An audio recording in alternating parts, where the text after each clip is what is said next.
Hi everybody, I'm Mike. This is Budget Guns and Gear Reviews, and today we're going to learn to make and throw an Atlatl dart. Stick around. Maybe we'll learn something together. That was a wee bit closer than I meant to get. When you're making Atlatl darts, you want to find some saplings or some branches that are straight, free of knots and offshoots as you can get it, and if you're hunting with it, pretty tall. This, I don't know what kind of wood this is actually, but I know it has the characteristics I want. Well, number one, it's flexible. That's definitely what you want because you need to have flexibility in an Atlatl dart. Number two, it's long and fairly straight, so I should be able to straighten it without any issues. And number three, it's no bigger than my thumb at the end. Maybe just a little bit bigger, but I can trim that down wherever I want it. So let's go ahead and clear all these branches off, and then we'll come back. A lot of indigenous peoples made Atlatl darts, and for all I know still do, they have a hollow main shaft out of either river cane or bamboo or something similar, and they insert a hardwood foreshaft into it. The theory being that when they throw it at an animal and it sticks in, the animal runs, that the foreshaft will, the main shaft will come loose of the foreshaft so the main shaft doesn't get broken. But I don't have river cane or bamboo here, so I'm using whatever wood this is. If any of you know plants and can tell me what this what this plant is, I'd appreciate it.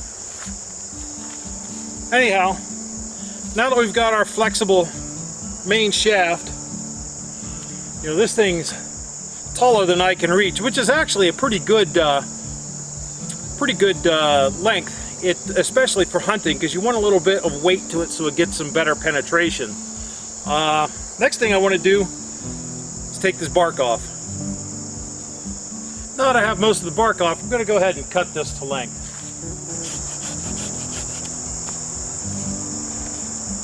So there we go. I don't know if you can see that. About fingertip length. That's a pretty good length for me. Now that we have it stripped and cut to length, I'm going to go ahead and try to bend it to make it straighter. You don't necessarily have to have it perfect, particularly with an improvised survival quote-unquote style weapon. But of course, straighter is better. And that's one of the reasons I picked green wood, is because it's easier to straighten. Now you could build a fire and try to heat straighten it, which I'll have to do if I can't get it straight enough. But with it being green, I should be able to bend it and get it straight enough. And yeah, I'm gonna use my big belly to advantage. So what? Here we go. This is close enough for government work.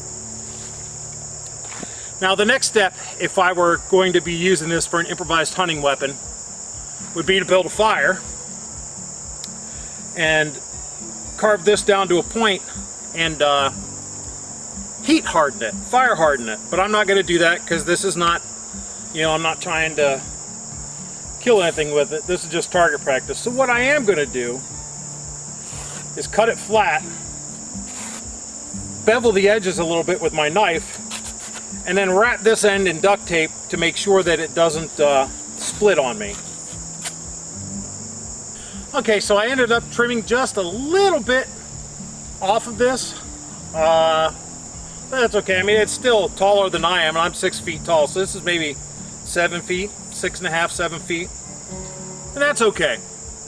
Got the front end beveled, some tape wrapped around it to keep it from splitting. The reason I want the front end to be forward and designated this as the tip is because on an Atlatl, if you're not putting fletching on it, you want the front end to have most of the weight so it stays forward in the air. That's what helps it fly straight. I'm going to put fletching on this. I'm going to put fletching on this made of duct tape because, you know, if you're carrying your 10Cs, which you're doing in the woods, right? Then you have a little bit of cargo tape with you. So if you want to watch a 10Cs video, go check out Dave Canterbury's channel. he will explain it far better than I will. Now, in order to put the cup in here, I'm going to take the point of my knife and very carefully, letting the knife do the work. Don't put much pressure in this because it'll slip and you'll cut yourself. I did that the other day when I made one of these before to practice making it.